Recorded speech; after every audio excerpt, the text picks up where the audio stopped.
Welcome to the Deep Dive, your shortcut to being genuinely well-informed. Glad to be here. Today, we're diving deep into some pretty advanced surveillance tech. Specifically, we're unpacking the Uniview NVR502-08B-P8-IQ. Right. Our mission really is to go beyond just reading specs. We want to explore what makes this network video recorder tick, why it's considered smart, and, well, how it offers some surprising value. And we even stumbled upon a sort of tangential detail in our sources that kind of expands the view on AI's reach. Interesting stuff. Yeah, it should be a good discussion. So get ready. We're looking at this blend of, solid hardware and some clever software, all aimed at changing how you might think about security monitoring. Precisely. And our goal is to help you, the listener, understand not just what this NVR does, but more importantly, why these features actually matter. Yeah. We'll connect the tech talk to, real-world use cases, give you that shortcut to understanding what a modern surveillance solution looks like. Okay, let's unpack this thing then. So, at its heart, the Uniview NVR502-808P8-IQ. It's an 8-channel network video recorder. Basically, the brain for a video surveillance setup. Advanced brain. Right. And one of the first things that jumps out is how it simplifies setup. That's largely down to its built-in power over Ethernet ports, PoE. Yeah, that's key. It feels like a really thought-out design. Oh, and price-wise, our sources put it at $1,019 USD, so gives you a ballpark. Okay. And for folks maybe newer to this, network video recorder, or NVR, means it records video from IP cameras connected over a network, digital stuff. Right, not the old analog systems. Exactly. And 8-channel just means it can handle up to 8 cameras at once, recording, managing, all that. So it's geared towards what kind of setup?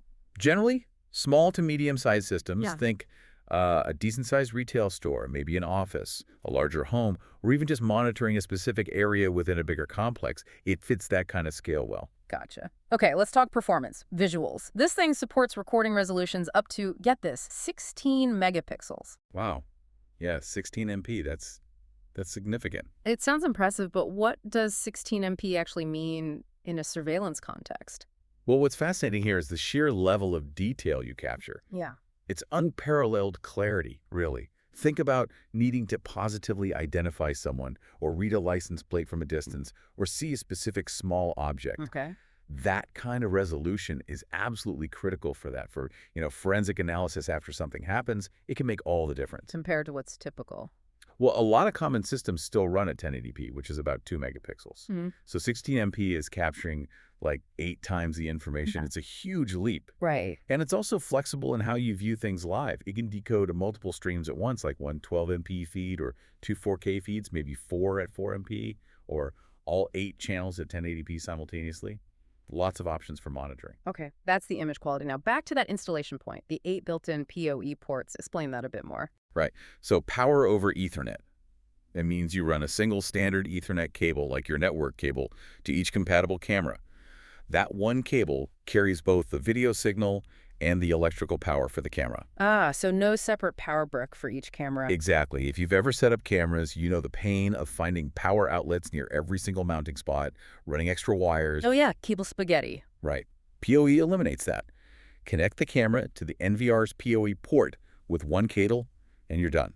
It dramatically simplifies installation. Makes sense. Reduces the cabling mess, saves a ton of time during setup, and, ultimately cuts down installation costs too. It's a big, big convenience factor. That really does sound like a huge plus. But any catches with PoE, like power limits or distance things people should know? That's a fair question. Yeah, there are practical considerations. Most PoE switches, like the one built into this NVR, have a total power budget. All the cameras plugged in can't draw more power than the NVR can supply in total. Uniview cameras are generally efficient, but you'd want to check the specs of the cameras you plan to use. Just add up their power needs. Right. And distance.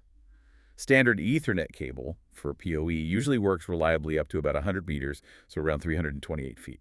If you need to go further, you might need PoE extenders, or maybe even look at fiber optics. Good points. So planning still matters. A little bit, yeah, especially for bigger installs. Yeah. But for most small to medium setups, it's incredibly straightforward. Okay. So you've got these super high-res video streams coming in. How does the NVR handle all that data? Bandwidth and compression. Right. Crucial piece. It supports several video compression formats. You've got Ultra 265, H.265, H.264, and even MJPEG for some specific uses. Ultra 265, is that a special one? Yeah, that's Uniview's own enhancement on top of the H.265 standard. It's designed to be, well, ultra efficient. How efficient are we talking? It can seriously reduce file sizes, sometimes up to 90% smaller compared to the older H.264 standard, Yeah. often even more efficient than standard H.265, but without noticeably sacrificing the video quality. Wow, 90%. So that means... It means you can store way more footage, especially that high-res 16MP stuff, on the same amount of hard drive space. Or it means the video uses much less network bandwidth when you're viewing it remotely. Okay, that makes sense. Less strain on storage and the network. Exactly. And speaking of network, it supports up to 128 megabits per second of bandwidth, both coming in from cameras and going out for viewing or backup. Is 128 megapiece enough? For 8 high-res cameras using efficient compression like Ultra 265, yeah, that's generally quite robust. It ensures smooth transmission and playback, even with multiple streams going. All right, so efficient compression helps manage the data load. What about storing it? You mentioned hard drives. Yes, storage. This NVR has 2 SATA interfaces inside, and each interface can handle a hard drive up to 16 terabytes. 16 terabytes each, so potentially 32 terabytes total. That's right, 32 terabytes of internal storage capacity. That's a lot. But, okay, let's put that in perspective. How much 16MP footage could 32 terabytes hold, roughly? Well, that raises an important question, doesn't it? The exact amount depends heavily on things like the frame rate you set, how much motion is in the scene, the compression level. Sure, variables. Right. But even conservatively, with efficient compression, 32 terabytes gives you substantial capacity. We're likely talking weeks, maybe even months, of continuous recording from multiple high-res cameras. That's impressive. Why is having that much storage so important? 2 main reasons, usually. One is long-term retention. Some businesses or industries have regulations requiring them to keep video footage for a specific period, say 30, 60, 90 days, or even longer. Ah, compliance. Exactly. And the other is just having a comprehensive historical record. If you need to investigate something that happened weeks ago, you need the footage to still be there. Scalable storage provides that peace of mind and meets those practical needs. Okay, this is all very capable on the hardware side. But you mentioned smart. Here's where it gets really interesting, right? The AI features. Yes, the smart video analytics. This is where modern NVRs like this one really shine. It's not just recording, it's analyzing. What kind of analysis? Well, the list is pretty comprehensive. It includes things like intrusion detection, alerting you if someone enters a predefined area they shouldn't. Okay. Line crossing detection similar, but triggers if someone crosses a virtual line you draw on the screen. Face detection is built in. Just detecting faces. Or more? It can go further. Face recognition, face comparison, potentially identifying known individuals or flagging unknown ones. Powerful. Then there's people counting, which can be useful for businesses tracking foot traffic. And perimeter protection, which uses AI to filter out false alarms, like swaying trees or animals, focusing on actual human or vehicle threats. So how do these analytics make security better in practice? They shift security from being purely reactive, like reviewing tape after a break-in, to being proactive. Proactive how? The system can alert you, or security personnel, as something potentially significant is happening. Intrusion detection flags someone climbing a fence now, not yesterday. Right, real-time alerts. Exactly.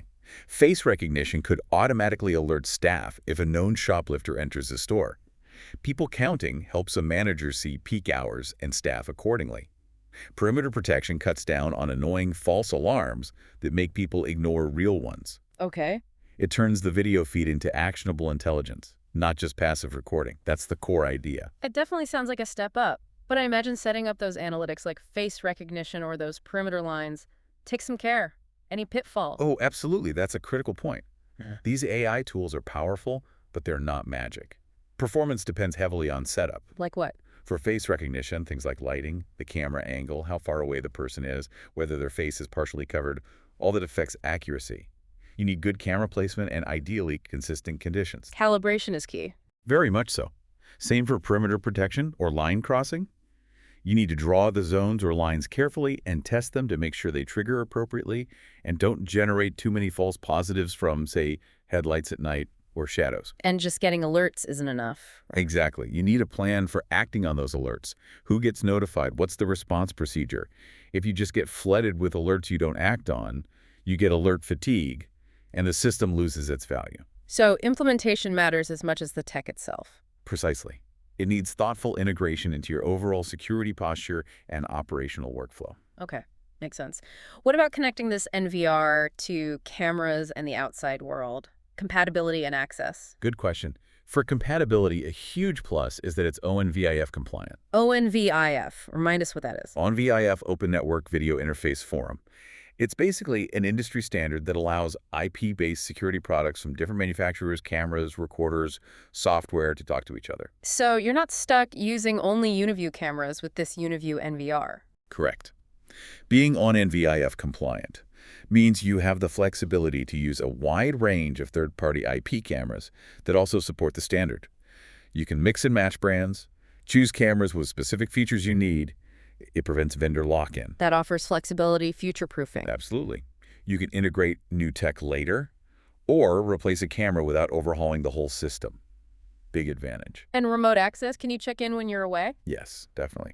Uniview provides mobile apps that mention EZView and Guard Viewer, and you can also access it through a standard web browser. So you can log in from your phone or computer? Yep. See live video feeds, review recorded footage, manage settings, receive alerts, all remotely. That seems essential these days. It really is. It gives you peace of mind and control, letting you check on your process, your business from basically anywhere with an internet connection.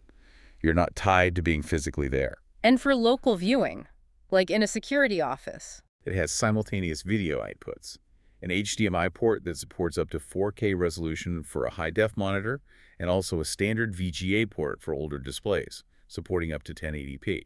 So you could easily set up a multi-screen monitoring station. Versatile. And is it built tough? Temperature ranges? Seems pretty robust. The specs say it operates effectively from -10 at 10 degrees Celsius up to 55 degrees Celsius.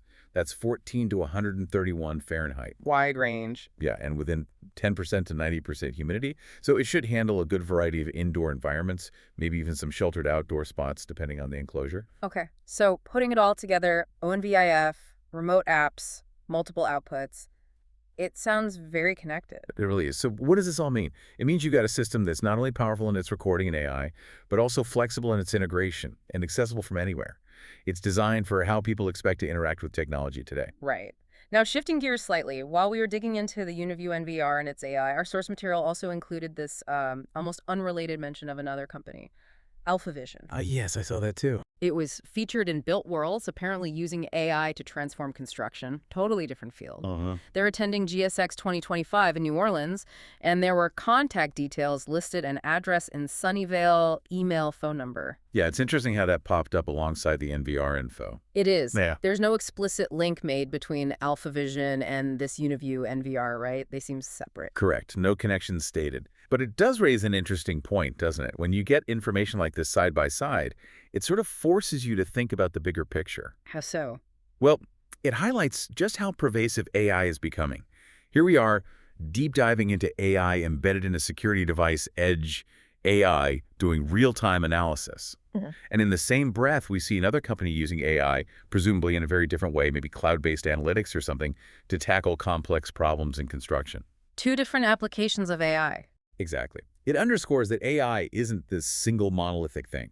It's a broad field with incredibly diverse applications popping up everywhere, from optimizing security camera feeds to managing huge construction projects. So it kind of gives context to the NVR's AI. It's one specific, powerful application within a much larger technological shift. I think that's a great way to put it. It shows the specialization. The NVR's AI is focused, immediate, on device. AlphaVision's work is likely broader, perhaps dealing with different kinds of data entirely, both leveraging AI, but for very different ends. Interesting perspective. Okay, let's try and wrap this up. To summarize our deep dive on the Uniview NVR502-08B-P8-IQ, what are the key takeaways? Well, I think first is the blend of power and convenience. You've got that really high 16MP resolution capability for amazing detail. Right, the clarity. Then there's the ease of installation thanks to those 8 integrated PoE ports. That's a big practical win. Definitely simplifies things. Huge scalable storage capacity up to 32 TB. And critically, Those powerful smart analytics intrusion, face detection, people counting, moving security towards being proactive. Good AI features. Yeah. Plus the flexibility from ONVIF compliance and the convenience of remote access. Yeah. It packages a lot together. So for you, our listener, hopefully this gives you a shortcut to understanding what a modern, robust surveillance solution offers. It's this balance, isn't it? Convenience meets cutting-edge tech. Exactly. It's not just about recording anymore. It's about intelligent monitoring, efficiency, and accessibility. And as we saw with that little tangent, it's part of a much bigger wave of AI impacting all sorts of sectors. Absolutely. Which brings us to our final thought. This deep dive really shows how surveillance tech is evolving way beyond just hitting record. It's offering these proactive, intelligent insights now. So, as you think about systems like this, maybe for your business, maybe even personally, what new possibilities or perhaps even new questions or ethical thoughts does this combination of, say, 16MP clarity and smart AI analytics spark for you, especially considering how broadly AI is spreading? Something to think about. Definitely food for thought.